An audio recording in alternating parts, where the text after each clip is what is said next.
அரபிக்கடலின் அலைகள் ஓயாது மோதி முழங்கும் அந்த அமைதியான கடற்கரை கிராமத்தில் பச்சை பசேல் காடுகளுக்கும் நீலக்கடலுக்கும் நடுவே அமைந்திருந்தது நந்தினியின் பழைய ஓட்டு வீடு. 35 வயதான நந்தினி பார்க்க சாதாரண மாநிற பெண் என்றாலும் அவளது கண்களில் எப்போதுமே ஒரு தனித்துவமான ஒளியும் சுயமரியாதையின் கம்பீரமும் பிரகாசிக்கும். 10 வருடங்களுக்கு முன்பு அவளுக்கு 25 வயதாக இருக்கும்போது ஒரு கொடூரமான விபத்து அவளது கணவனின் உயிரை பறித்தது. பூவும் பொட்டுமாக வாழ வேண்டிய வயதில் ஒற்றை பெண்ணாக நின்ற நந்தினியை இந்த உலகம் இரக்கமின்றி பார்த்தது. கணவன் இல்லாதவள் என்ற முத்திரை குத்தி சமூகத்தின் பார்வை மாறியது. ஆனால் நந்தினி கை கட்டி முடங்கி ஆள தயாராக இல்லை. தன் தாத்தா காலத்து கை தொழிலான சுடுமண் கலை பொருட்கள் செய்யும் வேலையை கையில் எடுத்தாள்.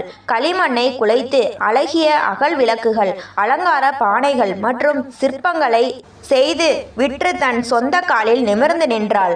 அவளது உழைப்பும் அமைதியான வாழ்க்கையும் ஊர் ரவுடியின் காளிங்கனின் கண்ணை உறுத்தியது. 50 வயதான காளிங்கன் கழுத்தில் தடிமனான தங்க சங்கிலிகளுடன் அதிகார செருக்கோடு வலம் வருபவன். நந்தினியின் கடற்கரை ஒட்டிய நிலத்தை குறைந்த விலைக்கு ஆக்கிரமித்து அங்கே மிக பெரிய சொகுசு விடுதி கட்ட திட்டம் போட்டான். பலமுறை தன் ஆட்களை அனுப்பி, ஒற்றை பொம்பளை எதுக்கு இந்த நிலத்தை வச்சிருக்க, காசை வாங்கிட்டு ஊரை விட்டு ஓடிடு என்று மிரட்டினான். ஆனால் தன் வியர்வையாலும் உழைப்பாலும் உருவான அந்த நிலத்தை விட்டுத்தர நந்தினி துளியும் சம்மதிக்கவில்லை. அன்று கடுமையான மழைக்காலம். வானத்தில் மதகு திறந்தது போல பெருமழை கொட்டி கொண்டிருந்தது. இடியும் மின்னலும் கடலின் அலை ஓசையோடு சேர்ந்து மிரட்டிய அந்த நள்ளிரவில் வீட்டின் மரக்கதவு பலமாக தட்டப்படும் சத்தம் கேட்டது. நந்தினி அச்சத்துடன் அகல் விளக்கின் ஒளியில் கதவை திறந்தாள். வாசலில் மலையில் தொப்பலாக நனைந்து நடுங்கும் குரலில் ஒரு இளைஞன் நின்று கொண்டிருந்தான். அடர்ந்த முடி மலையில் நனைந்து நெற்றியில் ஒட்டி இருக்க அவன் தன் மார்போடு ஒரு பெரிய பிளாஸ்டிக் பையை மிக அணைத்து பிடித்திருந்தான். அவன் பெயர் அரவிந்த், வயது 26. மேடம், ரொம்ப மன்னிச்சிருங்க, தூரத்து ஊர்ல இருந்து வரேன். ஊர்ல தங்க லாட்ஜ் எதுவும் கிடைக்கல. இந்த பையில என் வாழ்க்கையே இருக்கு. என் IAS தேர்வுக்கான அரிதான புத்தகங்கள். இது நனைஞ்சா என் எதிர்காலமே பாழாயிடும். தயவு செஞ்சு இன்றைக்கு ஒரு இரவு மட்டும் உங்க வீட்டு வெளி திண்ணையில தங்கிக்க அனுமதிப்பீர்களா என்று நடுங்கும் குரலில் தீனமாக வேண்டினான். அவன் கண்கள் வறுமையையும் அனாதை என்ற தனிமையையும் தாண்டிய ஒரு பெரிய லட்சிய கனவை வெளிப்படுத்தின. அவனது நேர்மையும் புத்தகங்கள் மீது வைத்திருந்த மரியாதையும் நந்தினியின் மனதை தொட்டது. மலைக்கு ஒதுங்க இடம் தருவது மனித தர்மம் என்று நினைத்த நந்தினி வீட்டின் பக்கத்தில் சும்மா கிடந்த பழைய நெசவு அறையை சுத்தம் செய்து அவனுக்கு தங்க இடம் கொடுத்தாள். சுட சுட சுக்கு கசாயமும் உடலை துடைக்க துண்டும் கொடுத்தாள். அரவிந்த் நன்றியோடு அதை ஏற்றுக்கொண்டான். அன்று இரவு நந்தினி எடுத்த அந்த சிறிய கருணை முடிவு அவளது வாழ்க்கை புத்தகத்தின் அடுத்தடுத்த பக்கங்களை முழுமையாக மாற்றி எழுதப் போகிறது என்பதை அவள் அந்த நிமிடத்தில் சிறிதும் கணித்திருக்கவில்லை. மறுநாள் விடியலில் மழை சற்று ஓய்ந்திருந்தது. நந்தினி வீட்டை விட்டு வெளியே வந்து பார்த்தபோது பழைய நெசவு அறையின் சிறிய அகல் விளக்கின் ஒளியில் அரவிந்த் மிகவும் தீவிரமாக படித்து கொண்டிருந்தான். சுற்றி இருக்கும் உலகத்தையே மறந்து புத்தகத்தில் மூழ்கியிருந்த அவனது ஏகாகிரதையும் கல்வியின் மீதிருந்த பக்தியும் நந்தினியின் மனதிற்குள் அளவற்ற மரியாதையை உருவாக்கியது. நாட்கள் நகரத் தொடங்கின.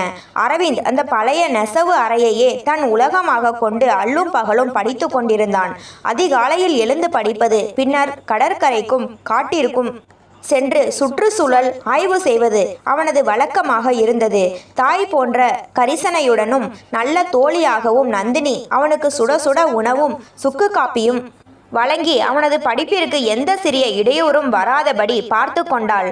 அரவிந்துக்கும் நந்தினியின் கைவினை கலையின் மீது அலாதி ஆர்வம் இருந்தது. படிப்பு இடைவேளையில் அவன் நந்தினியின் வேலைகளுக்கு உதவி செய்ய ஓடி வருவான். அப்படி ஒரு முறை நந்தினி சிவப்பு களிமண்ணை பிசைந்து பதப்படுத்தி கொண்டிருந்த போது அரவிந்தும் அவளுக்கு உதவ களிமண்ணில் கை வைத்தான்.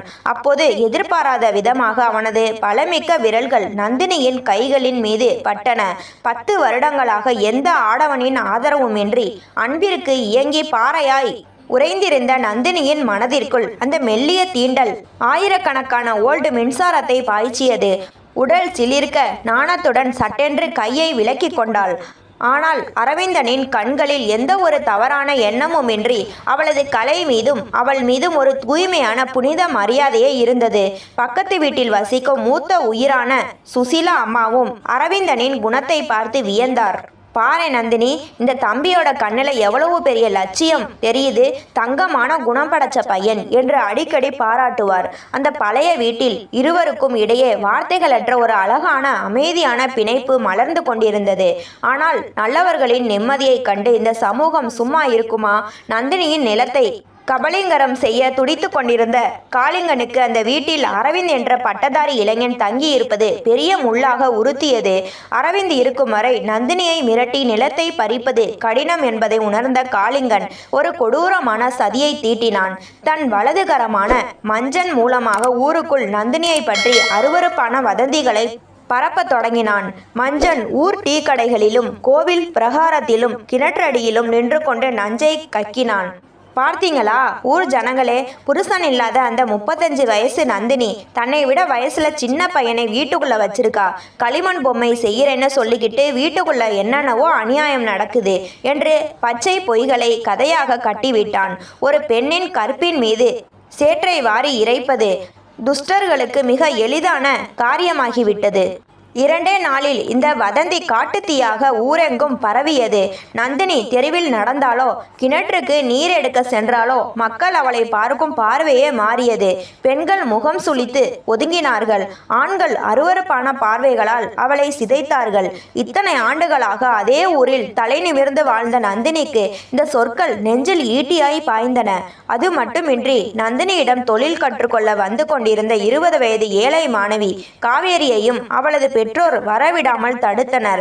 தன் உழைப்பும் மானமும் சுயமரியாதையும் ஒரே அடியில் மண்ணோடு மண்ணாவதைக் கண்டு நந்தினியால் தாங்க முடியவில்லை. அன்று நள்ளிரவு வீட்டின் இருட்டு அறையில் தனியாக அமர்ந்து தான் செய்த களிமண் பானைகளை கட்டிப்பிடித்து கொண்டு விக்கி விக்கி கதறி அழுதாள். எந்த தவறும் செய்யாத நிலையில் சமூகம் அளிக்கும் இந்த நெஞ்சை பிளக்கும் தண்டனை அவளது உயிரையே உலுக்கியது. இருண்ட அறையில் தனியாக அமர்ந்து தான் உருவாக்கிய களிமண் பானைகளை கட்டி பிடித்தபடி நந்தினி விக்கி விக்கி அழுத சத்தம் பக்கத்து நெசவு அறையில் படித்து கொண்டிருந்த அரவிந்தனின் செவிகளை துளைத்தது. அநீதியை கண்டு பொங்கிய அவனது உள்ளம் தாங்க முடியாமல் துடித்தது. புத்தகத்தை மூடி வைத்துவிட்டு மெல்ல நந்தினியின் அறை வாசலில் வந்து நின்றான். கண்ணீரில் நனைந்திருந்த நந்தினியின் நடுக்கத்தை கண்ட அரவிந்த் அவளது அருகில் வந்து அமர்ந்தான். அவளது நடுங்கும் தோள்களின் மீது தன் கையை வைத்து, மேடம், இந்த சமூகத்தின் அழுக்கு சொற்களுக்கு உங்கள் கண்ணீரை வீணாக்காதீர்கள். உண்மை என்பது எப்போதுமே நெருப்பை போன்றது. அது ஒரு நாள் நிச்சயமாக சுட்டெரித்து வெல்லும். நீங்கள் எந்த தவறும் செய்யவில்லை, தைரியமாக இருங்கள் என்று மிக மென்மையான ஆழமான குரலில் ஆறுதல் கூறினான். 10 வருட தனிமையில் உறைந்து போயிருந்த நந்தினியின் மனதிற்கு அரவிந்தனின் அந்த ஆறுதல் வார்த்தைகளும் மரியாதைக்குரிய ஆளுமையும் மிக பெரிய நம்பிக்கையை அளித்தன. அவனது பேச்சில் இருந்த உண்மையும் கம்பீரமும் அவளது நெஞ்சில் இருந்த பாரத்தை பெருமளவு குறைத்தன. ஆனால் நந்தினியை ஊரை விட்டு துரத்த நினைத்த காளிங்கனின் கொடூரம் எல்லை மீறியது. ஒரு நாள் மதிய வேளையில் நந்தினி வேலை செய்து கொண்டிருந்த போது காளிங்கன் தன் 4-5 ரவுடி ஆட்களுடன் வீட்டிற்குள் அத்துமீறி நுழைந்தான். முற்றத்தில் நின்று கொண்டு அருவருப்பான வார்த்தைகளால் கத்தத் தொடங்கினான். ஏய் நந்தினி, ஊர் மானத்தையே வாங்கிட்டு இன்னும் என்னடி இங்க உட்கார்ந்துகிட்டு இருக்க? பொம்பளை மாதிரி மரியாதையா இந்த நிலத்தை எனக்கு வித்துட்டு பணத்தை வாங்கிட்டு ஊரை விட்டு ஓடிடு. எந்தவனோ ஒரு தெரு பையனை வீட்டுக்குள்ள வச்சுக்கிட்டு ஊரை ஏமாத்த பார்க்கிறியா? ஊருக்காரங்க சேர்ந்து உன்னை இழுத்து வச்சு அடிச்சு துரத்துறதுக்குள்ள மரியாதையா இடத்தை காலி பண்ணு என்று அவளது முகத்திற்கு நேராக மிரட்டினான். காளிங்கனின் அருவருப்பான பேச்சும் ஆட்களின் மிரட்டலும் நந்தினியை பயத்தில் உறைய வைத்தன. அவமானத்தாலும் அச்சத்தாலும் அவள் ஒடுங்கி நிற்க முயன்ற அந்த பதற்றமான நொடியில் வீட்டின் உள்ளிருந்து கர்ஜிக்கும் சிங்கமாக வெளிப்பட்டான் அரவிந்த்.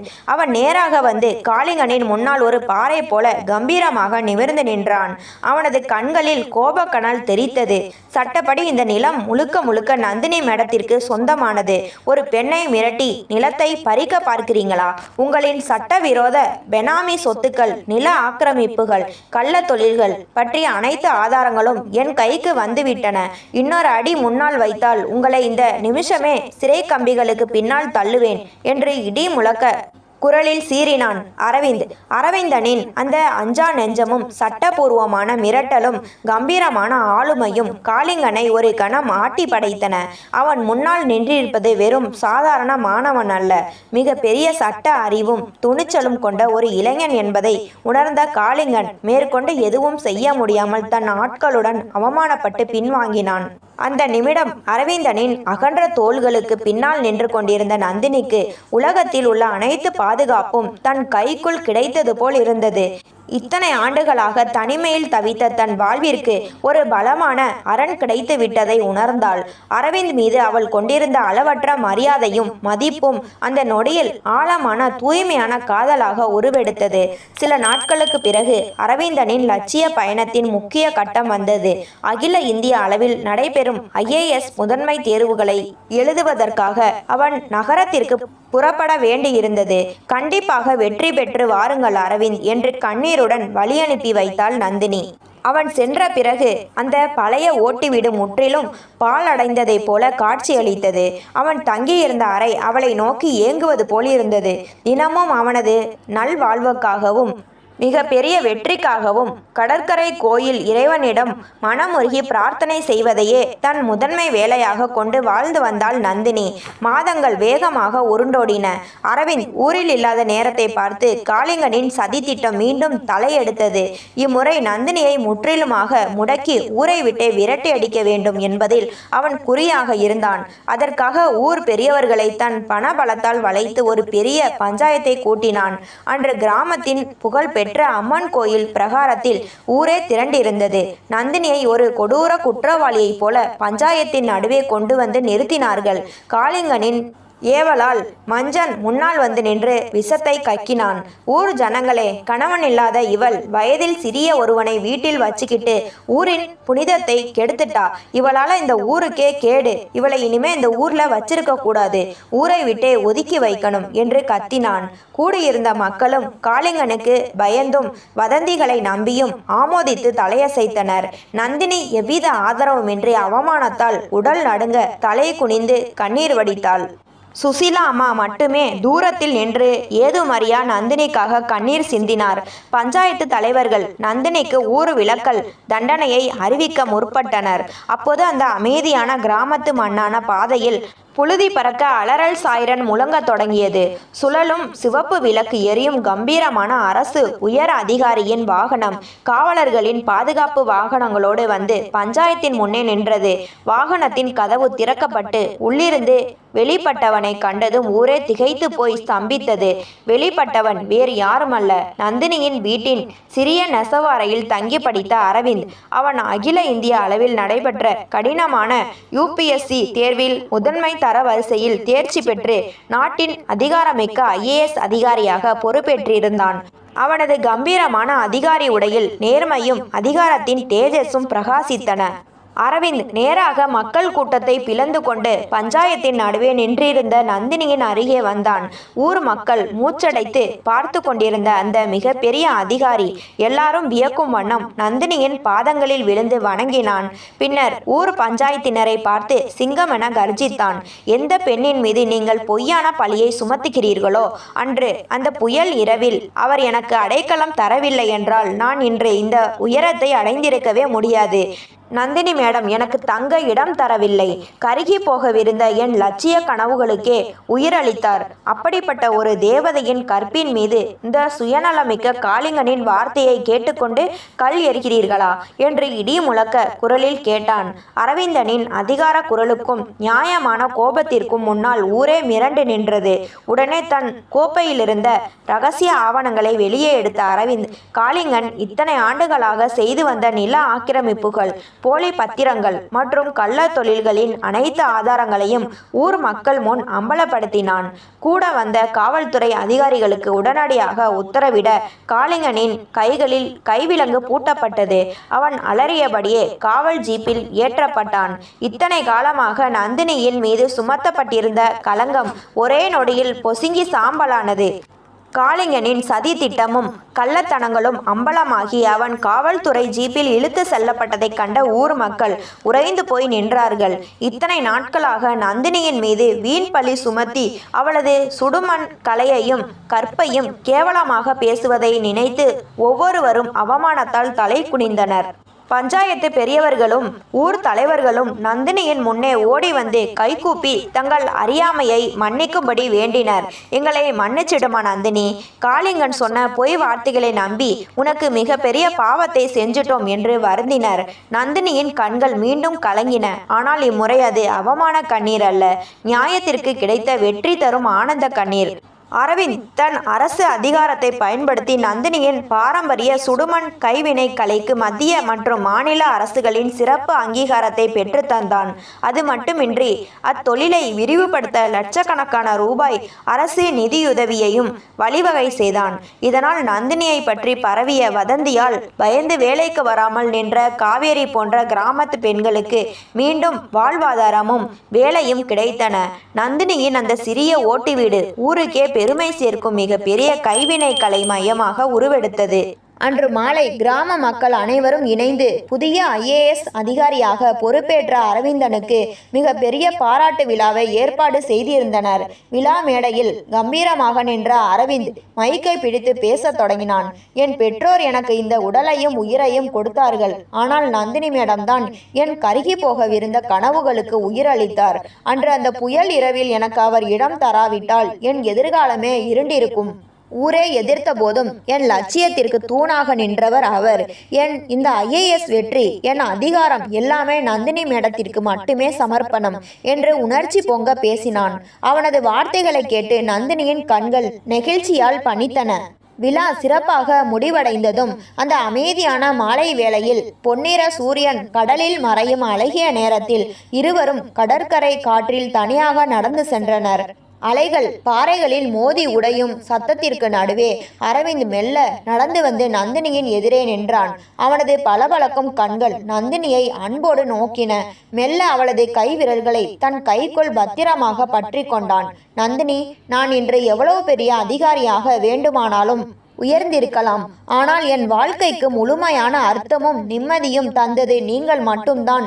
உங்களுடனான என் பிணைப்பு வெறும் நட்போ நன்றியோ அல்ல, அது தூய்மையான காதல். உங்கள் சம்மதம் இருந்தால் என் வாழ்நாளின் ஒவ்வொரு நொடியையும் உங்கள் வாழ்க்கை துணையாக, உங்கள் நிழலாக கழிக்க ஆசைப்படுகிறேன் என்று தன் மனதின் ஆழத்தில் இருந்த காதலை வெளிப்படுத்தினான். நந்தினி ஒரு கணம் திகைத்து போனாள். அவளது இதயம் சீராக இயங்க மறுத்தது. அரவிந்த், என்ன பேசுகிறாய்? எனக்கு 35 வயதாகிறது. உனக்கு இன்னும் 26 தான்.